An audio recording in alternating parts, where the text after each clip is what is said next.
Thank you, uh, Honorable Mr. Chancellor and all the distinguished members of IILM. It's a great honor to be invited to share my thoughts on a topic which is of complete national importance today. The basic structure of India's constitution. 24th of April, 1973 will be marked as a historic day for India when the Supreme Court of India, sitting through 13 judges, the highest number of judges at that point in time, who sat in a bench, in a split verdict of 7-6,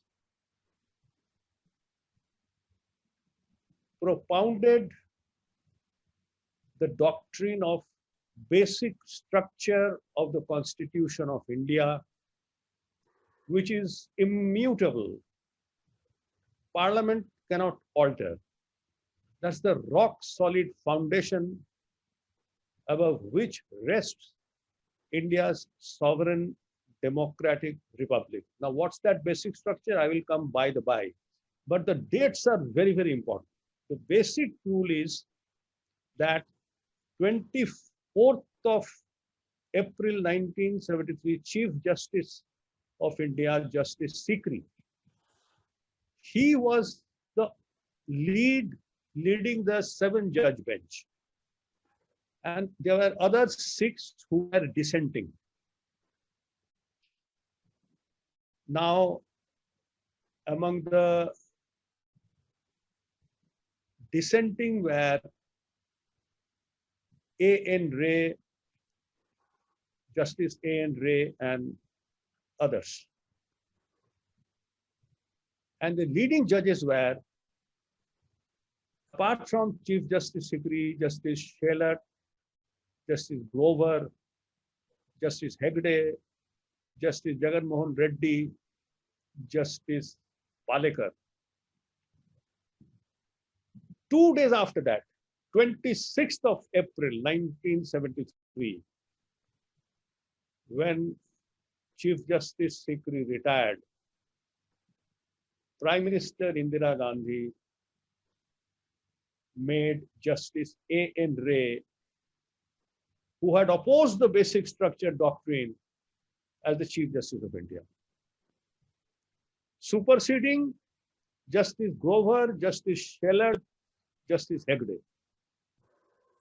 Now, this was the biggest jolt to the basic structure itself within 2 days of its formation. Now, what happens? This is 1973. And it continued like that. Then these dates are very, very important. As we came to 1975, 12th June 1975, Madam Indira Gandhi was unseated by Allahabad High Court judgment of indulging in alleged corrupt practices during her election at Rai Bareli, Allahabad. She immediately went to the Supreme Court to challenge the order. That was on 24th of June, 1975. These dates are very, very important. And then she got a conditional stay that, okay, she will continue as a Prime Minister, provided she cannot vote, she cannot participate in parliamentary proceedings, and she will not draw any emoluments. That was on 24th of June. The very next day, on the night of 25th and June and 26th, emergency was claimed because she could not take it. She could not take even an interim order of the Allahabad High Court pending final adjudication, which was fixed on 11th of August. One day before the final adjudication before the Supreme Court, on 10th of August, during emergency, Parliament passed 39th Constitutional Amendment Bill.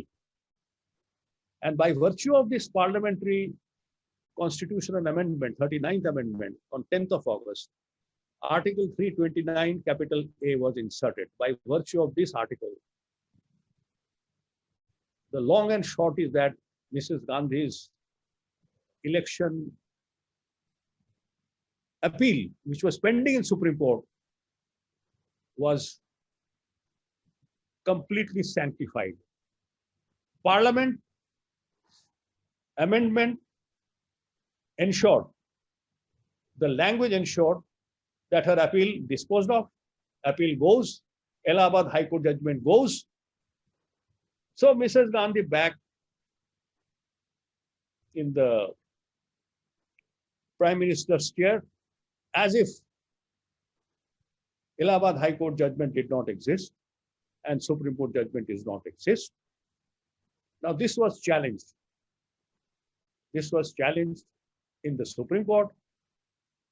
And on 7th of November 1975, the dates are very important. 7th of November 1975, Supreme Court, by means of a constitution bench, knocked off this entire amendment, but cleared her of alleged electoral malpractices. But no, this amendment goes. Parliament cannot function. Parliament cannot perform judicial function. And this is directly in contravention of the basic structure doctrine propounded by the Supreme Court on 24th of April 1975. Now, after the 7th November 1975, the Prime Minister was so upset. Immediately, she asked the Attorney General, Niren De, asked the Chief Justice, N. Ray, to constitute a 13-judge bench. Attorney General Niren De, on the instructions of the Prime Minister, mentioned before the Chief Justice N. Ray, and Chief Justice N. Ray constituted a 13-judge bench to reconsider Keshavananda Bharati judgment. So now everybody speculated Chief Justice N. Ray, in his capacity of Chief Justice of India, his dissenting judgment attacking the basic structure doctrine will be reversed. See the audacity of the executive and legislature. And without a review petition having been filed, it was unprecedented that Attorney General mentioned before the Chief Justice, no review petition filed, matter listed before the 13-judge bench. And that 13-judge bench sat for 2 days and heard grueling arguments when there was a massive revolt within the bench. What is the Chief Justice doing? He's playing it into the hands of the executive, which unfortunately is, we can witness for the past 1 or 2 years, and even more so now, although under the surface. Now, so therefore, Chief Justice had to dissolve the bench. Such was the power of dissent from within. It had to go. When had to go? Within 5 days of 39th Amendment being knocked out. 12th November 1975, Chief Justice N. Ray was constrained to dissolve the bench. Emergency continues. Hear more, my dear sisters and brothers and respected elders. 28th of April 1976, when A.N. Ray is still the Chief Justice of India, during emergency, His constitution bench, A.N. Ray, Justice Chandrachud, Justice Bhagwati, Justice Beg, and Justice Hans Raj Khanna, by a split verdict of 4-1, declared that during emergency, fundamental right remains suspended. Now we have no emergency, but we know what our fundamental rights mean now. I say no more because I have to be a little responsible, since you have been graciously kind enough to induct me into the governing council, and our very distinguished Chancellor Saab, distinguished and gracious presence make me feel a little more responsible. So this 5-judge bench, by a split verdict of 4-1, and that one is just declared on 28th of April 1976, fundamental right is gone. As long as emergency is there, fundamental right is gone. Just look at the audacity. And what is the immediate offshoot of this? So the basic structure doctrine is again being attacked. What is the immediate offshoot of this? 29th of January, when Justice A.N. Ray, 29th January 1977, dates are very important. Again, I'm saying 29th January 1977, when Justice A.N. Ray retired, Justice Khanna was superseded by Justice Beg, who was an author of the 4. So 2 supersessions, 2 massive assaults on the basic structure doctrine, and Justice Khanna, whose term was up to July 1978, or rather July 1977, he resigned. So Justice Beg, once Justice Beg rewarded for attacking basic structure, Indira Gandhi Prime Minister, and Justice A.N. Ray, sort of rewarded. And this is the ADM Jabalpur case. 28th of April 1976 is the famous S.S. Shukla versus ADM Jabalpur. Look at those 4 judges who said fundamental right will remain suspended. Who are they? Let us remember them, and let us also remember what they achieved. All 4 of them became Chief Justice of India. One was a sitting Chief Justice, A.N. Ray. Next man, P.N. Bhagwati, who became Chief Justice. Next person, Justice Beg, became a Chief Justice by superseding Justice Khanna.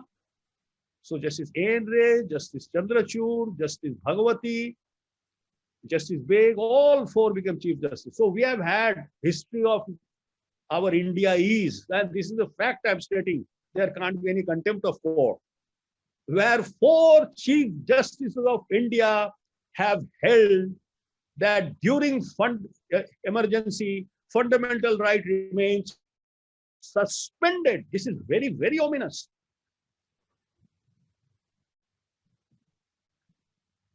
Now, my friends, under these circumstances, every time Supreme Court, despite these setbacks, they have somehow risen from the ashes, if I may say so. Why is so ashes? When you are ruling, you have no fundamental right. I think your life ends. When you are ruling, you have no right to speak. I think your life ends. Liberty, equality, fraternity, everything goes. And what is the basic structure? By and large, in Kesavananda Bharati, which still stands, mind you, which still stands, basic structure is a very broad concept. Rule of law is a basic structure. Secularism is a basic structure. Federalism is a basic structure. Doctrine of separation of power is a basic structure. sovereign democratic republic is a basic structure. And this basic structure doctrine metamorphed from the year 1967.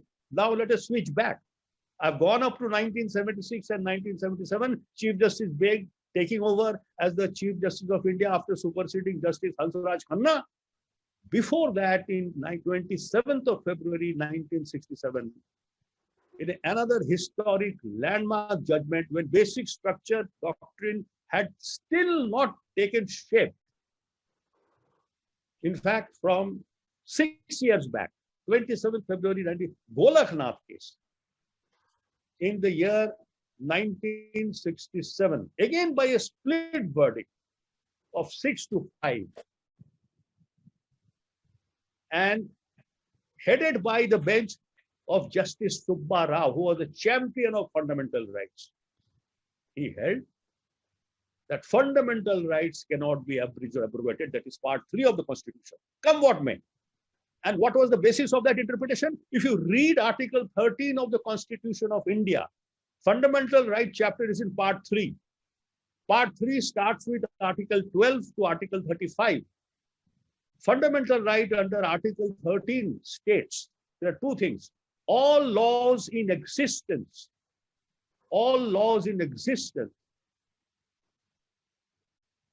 from British India till 26th of January 1950, when the Constitution was enacted,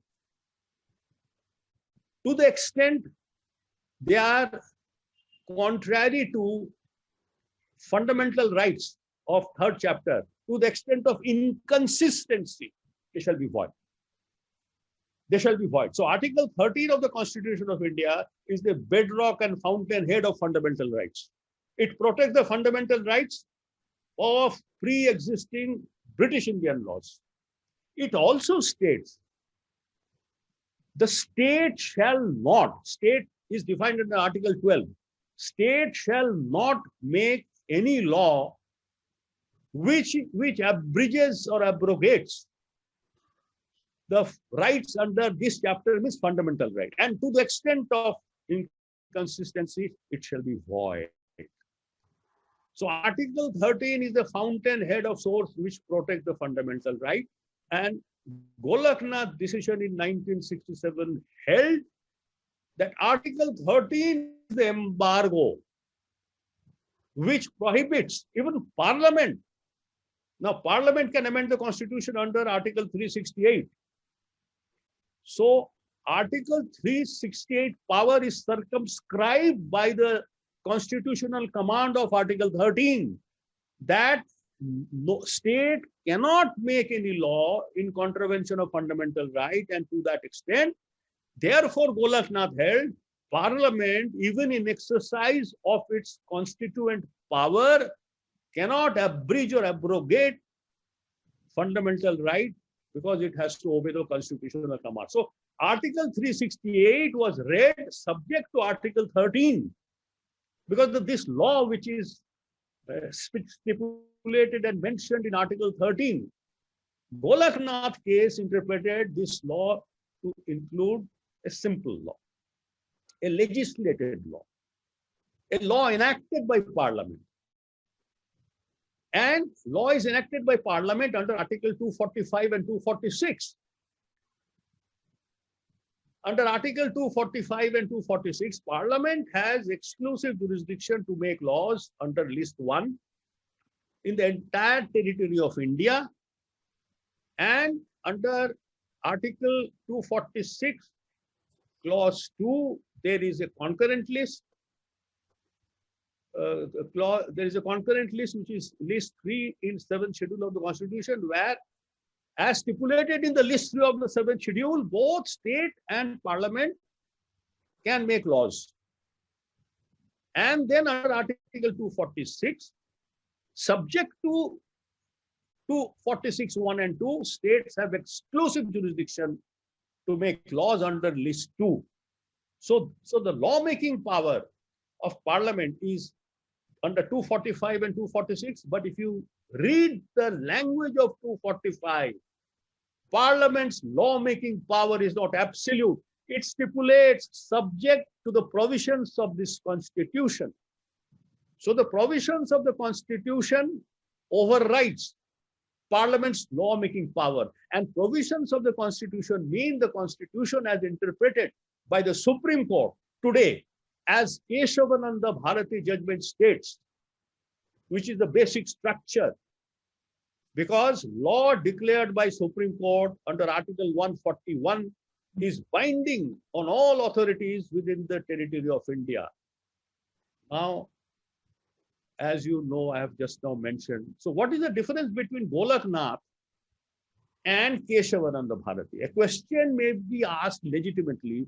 Golaknath says fundamental right is supreme. Golaknath came in 1967.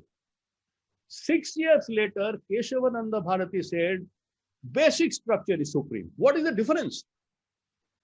Now, to that extent, Keshavananda Bharati basic structure doctrine overruled Golaknath. They held Golaknath was not correctly decided. Parliament, in exercise of Article 368, can amend every part of the Constitution. They can do it, provided certain basic norms, basic structure of the Constitution will have to be maintained. And this ding-dong battle between Parliament and executive on one hand and judiciary, namely the Supreme Court on the other, has been going on right from the inception of the Constitution, 26 January 1950. Parliament, in exercise of its powers under Article 368, till date they have carried out more than 100 amendments. Why have they done? Mostly because of political expediency. Whichever party comes to power, whichever party comes into power, they have certain agenda, political agenda. That we have seen from 1951 itself, when the right to property, which was there under Article 31 and Article 19(1)(f), right to property under Article 31 was constrained by an amendment, first amendment to Parliament. Article 31A was inserted. Article 31A, in fact, diluted Article 13. By this constitutional first amendment, Parliament took upon itself the power of making laws in contravention of fundamental rights. And Article 31B was also inserted by virtue of this first very constitutional amendment. Article 31B inserted a new 9th schedule to the Constitution. So any law declared bad by the Supreme Court, any law which the political executive wants that this should not be attacked, put it in the 9th schedule. Sanctified. Sanctified. So 9th schedule became a joke. We have 284 laws and enactments in the 9th schedule today. And Parliament's dictum is no court shall go into it. No court shall go into it. Now, even then, Supreme Court has risen to the occasion. Supreme Court has risen to the occasion several times. You know, historic judgment of Minerva Mills came on 31st of July, 1980. AIR 1980, Supreme Court, page 1789. In that judgment, Parliament carried out 42nd Amendment to the Constitution. 42nd Amendment to the Constitution, 1976, which was passed on 3rd of January 1977, when emergency was still continuing. Now, this Parliament's lawmaking power was further expanded. Mind you, Golaknath gone, Keshavananda Bharati gone, Indira Nehru Gandhi versus Raj Narayan election case, AIR 1975, Supreme Court, page 2299, that is also gone. So many attacks gone, again Parliament comes. Like, you know, you are a teacher. You are a teacher, you are telling a student, bhai, mat karo aisa, and he will again do it. So at some time you have to suspend him, or sort of, rusticate him.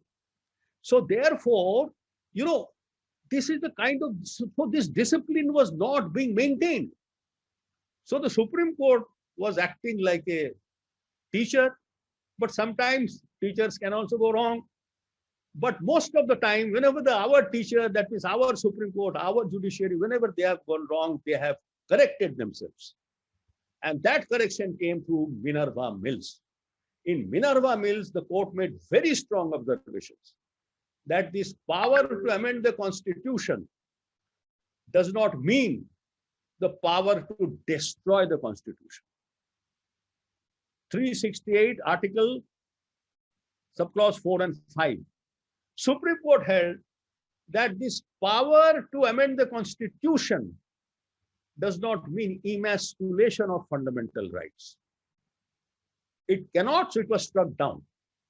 Now, this was the darkest chapter of the constitutional amendment during emergency. So during emergency, we have seen successively 39th Amendment, 42nd Amendment, both knocked down by the Supreme Court ruthlessly. The Supreme Court rose to the occasion. Then came the famous judgment, another constitution bench judgment of sort of Vaman Rao. In the Vaman Rao judgment, also Supreme Court, that also came in 1980 or 1981, another constitution bench judgment that also upheld the Minerva Mills dictum. Parliament cannot play around with basic structure of the Constitution. And Parliament in our democracy does not mean simply members of Parliament. Parliament has to be called by the executive. Parliament can't be called by the opposition member. So that is also very huge power given to the executive. They will call the Parliament, executive, whichever executive is having a majority in the Parliament, they can play havoc with the Constitution. There is no check. If you win election and have some seats in some legislature, you form the government. And the Council of Ministers, as Supreme Court has held, in Ram Javaya Kapoor versus State of Punjab, 1955 Supreme Court, page 549. This Council of Ministers is like a hyphen which joins legislature with the executive. It's like a buckle which fastens legislature with the executive. So Council of Ministers is supreme. So therefore you have Council of Ministers and entire Parliament on one side. Opposition finished, have no say under the Constitution, and judiciary on the other. So what happens if judiciary, if I may use a harsh word, becomes supine? If judiciary becomes supine, that's the end of parliamentary democracy in India. So eternal vigilance is the price of liberty. The liberty and independence which the founding fathers of the Constitution basically realized. That is why we have had one of the finest constitutions in the country. But only Constitution means it's a law. Men behind the Constitution is more important than the Constitution. You have to obey the Constitution. That's the grand norm of the India's legal system. So therefore, coming back to Vaman Rao case, that was in 1981.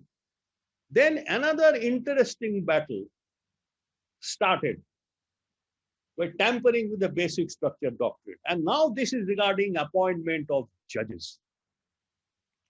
Appointment of judges to the superior judiciary in the High Court and Supreme Court, as you know, ladies and gentlemen, is a very sensitive issue.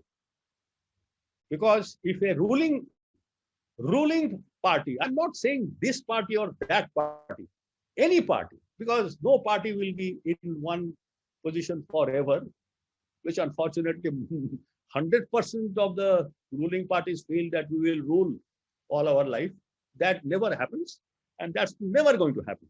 So it is not party specific. It is any party, any government which comes to power, because they know parliament is in their hand, they know executive in their hand, Now, if they can take judiciary in their hand, it is total dictatorship. Nothing remains. Nothing remains. So therefore, in 1981, the first judge's case, this matter was raised in the Supreme Court. And then Supreme Court, by a 7-judge bench, held that power to appoint judges appointment, Chief Justice of India has to be consulted under the Constitution. Under Article 124 for the Supreme Court judges and Article 217 for the High Court judges and Article 222 for transfer of High Court judges from one High Court to another. Supreme Court, this is called first judge's case, held that consultation with the Chief Justice of India is a consultation. So the government will consult and then government will do what they like. That means ceding power to the executive. So government again started appointing its own, judges. Then this was again challenged. And in 1993, Supreme Court, another watershed moment when, in my respectful view, this became a turning point in India's political history. Supreme Court, by a 9-judge bench in the second judge's case in 1993, held consultation with the Chief Justice of India means concurrence. Until and unless Chief Justice of India concurs, no judge can be appointed. And not only Chief Justice of India will have to consult his 2 senior most colleagues. Now, hereinafter, you will see all the judiciary's so-called activism started from 1993. Now, judiciary became truly independent because the appointment was in the hands of the judiciary Chief Justice and his 2 members. The matter did not rest there. Then came the 3rd judge's case. The President of India in 1998, 23rd of July, if I remember the date correctly, under Article 143, sent the matter to the Supreme Court for an advisory opinion. And the advice that Supreme Court gave to the President of India is that collegium system propounded by the 1993 second judge's case is a correct decision. They added not 3, but 5 judges. So Chief Justice of India plus 4 senior most judges. And this is not a personal opinion of the Chief Justice of India. It's a consultative process of all the 5 top senior most judges of the Supreme Court. So this is how the collegium system became even more powerful. And we really had some very, very independent and true and great judges at that time, and landmark judgments have been passed. I can't, due to limited time, I can't quote all these judgments. So therefore, the judiciary started asserting its true role as envisaged in the Constitution, and you did not have too many instances of human rights being trampled to the extent as you are seeing today. Then came 2014. 2014, one of the first things which was done by the new elected representatives in conjunction with the executive was that the National Judicial Appointments Commission Bill was brought down. You see, I have been a student all my life, and I'm still a student. And having been a student, I read the National Judicial Appointments Commission Bill. It was passed in the Lok Sabha, I remember, on 13th of August 2014, by Rajya Sabha on 14th August 2014. I read it 15th, 16th, 17th. I said, now I need to file a writ petition under Article 32 in my own name. I filed a writ petition. I'm sharing something with you. And of course, it knows, but no one will know that I was one of the first individuals. Now, the question is that writ petition was pending, and ultimately President gave his assent on 31st of December. President gave his assent on 31st of December 2014, and the government in its own wisdom notified the new bill on 13th of April 2015. The dates are floating before my eyes. Unfortunately, I can't help it. So, and fierce battle started. Supreme Court Advocates on Record Association versus Union of India. Anyway, Supreme Court Association of India, but I was also there as an individual. Anyway, so now the question is, I also argued, but we had the greatest of lawyers appearing before the greatest judges, at least two of the greatest judges, not to all. It was being headed by Justice Kehar. Then Justice Chalameshwar, who gave a dissenting opinion for NJAC. Then one of the greatest in the history of India, Justice Madan Lokur. Justice Kurian Joseph, another great judge, and Justice Adarsh Goel. So in a split verdict of 4:1, on 16th of October 2015, the judgment of greatest impact after Keshavaranda Bharati, Supreme Court struck down the constitutional 99th Amendment and the NJAC Act. It is a 1,000-page judgment, so I don't want to say what all were written. But the basic premise is the selection process of judges is also meant to protect the independence of the judiciary. And National Judicial Appointments Commission means a commission headed by the Chief Justice of India with 2 judges, law minister, and another 2 eminent persons. How they are selected by means of a collegium of prime minister and this and that and sort of leader of opposition. The sum and substance is that law minister was going to call the shots. That was at least my argument. I said law minister presides over the biggest litigant in the world.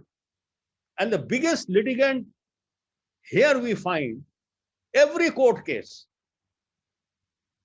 Every case, more than 50-60%, Government of India is a litigant. My argument was, litigant cannot participate in selection of a judge. I am telling you broadly. And all this basic structure, doctrine and all again came in. And what a thumping judgment all the learned judges wrote. All the learned judges. Even the dissenting judgment of Justice Chalameshwar was classic. He may not have agreed, but I respect his judgment. But in Supreme Court, what matters is the totality of the judgment. It was struck down. Now that was October 2015. We are reaching another October of 2021, 6 years. What happened in 6 years? Less said, the better. We don't have an emergency, but the situation, the way situation is going, it is no less than emergency. You see, everything need not be proclaimed. What now is the need of the hour is that we need truly truly judgments of great courage. As Chief Justice of India, N.V. Ramana also stated a few days back, he is so correct.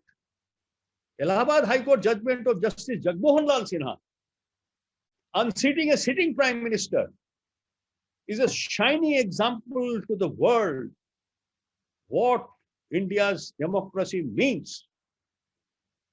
And when he was arguing, when Nani Palkiwala made his fierce argument appearing for Madam Indira Gandhi, your Lordship may be pleased to state, Justice Krishna has said, sorry, Mr. Palkiwala, I am not going to give you unconditional stay. At least on paper, she has been charged and charges are proved of alleged corrupt practices. I will impose conditions. So Justice Krishna was unmoved. The imposition was you are not going to draw your emoluments. You cannot participate in parliamentary proceedings. You cannot. I mean, do we have such judges today? That is the question I am asking. And that is why I have said that because this is the basic structure of the Constitution. Judicial review, judicial independence is a basic structure of the Constitution. It is the grand norm over which the entire Constitution of India, which is the supreme law of the land. There are 6 types of laws. The highest is constitutional law. For fundamental right. Fundamental right, Constitution is the highest. The second is within the Constitution, like constitutional right, like right to property. Right to property was a fundamental right till 44th Amendment to the Constitution on 20th of June 1975 relegated it to a constitutional right.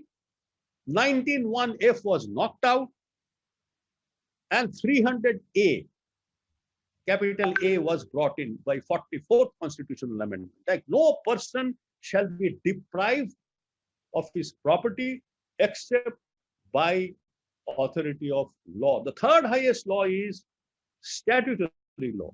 Then we have contractual law. Then we have customs. In that order of importance, we have the rights.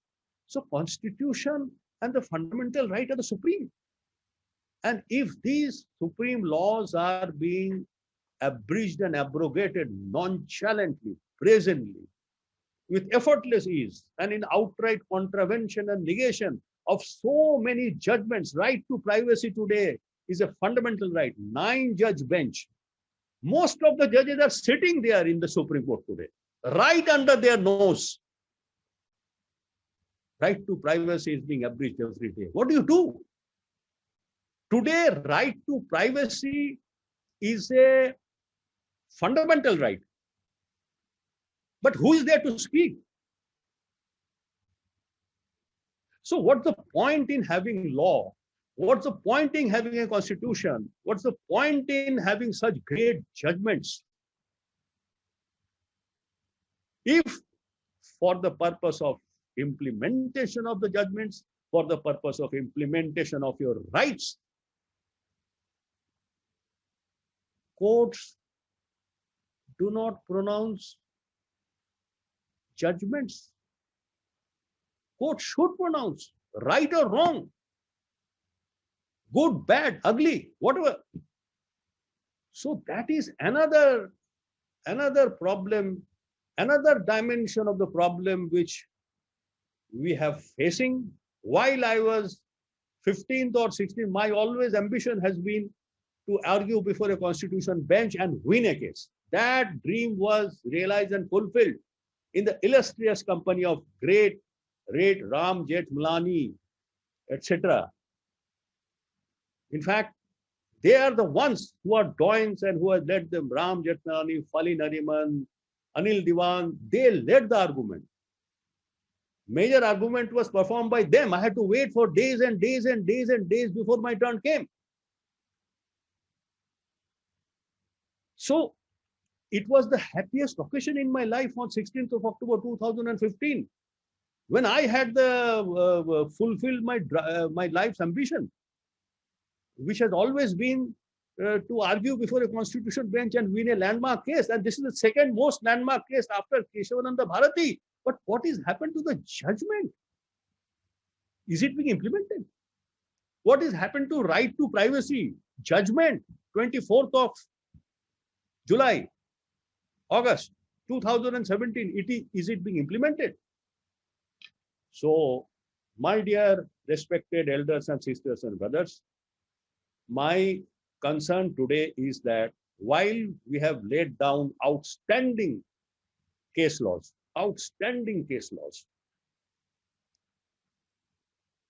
constitutional laws, India's constitutional jurisprudence has advanced tremendously, but constitutional jurisprudence has to keep pace at the ground level. At the ground level, unfortunately, these great laws are not being implemented. And for that, perhaps, time will come then all these basic structure doctrine and doctrine of separation of power and rule of law and parliamentary democracy and sovereign democratic republic, etc., will have to be considered in their proper perspective. And lastly, I would like to say, because my 45 minutes has just ended, because I would like it to be participative and I want to be on time. Lastly, I would like to say that the future poses a huge challenge for us, and we are fortunate that we have always had outstanding judges, and the basic structure doctrine, as I have said, argue even one judge has tilted the balance in favor of democracy. So what is the importance of an independent judiciary and independent judge? It cannot be overemphasized. One High Court judge, Justice Jagmohan Lal Sinha, changed the structure of democracy in the country. He brought out the worst in the politicians and the legislature by his bold judgment. But once the worst is brought out, reform process started. So I think the time has again come. The boldest possible judgments by only one judge of the apex court, one judge. And through that, I am sanguine, I am convinced that basic structure doctrine will once again save India. Thank you so much.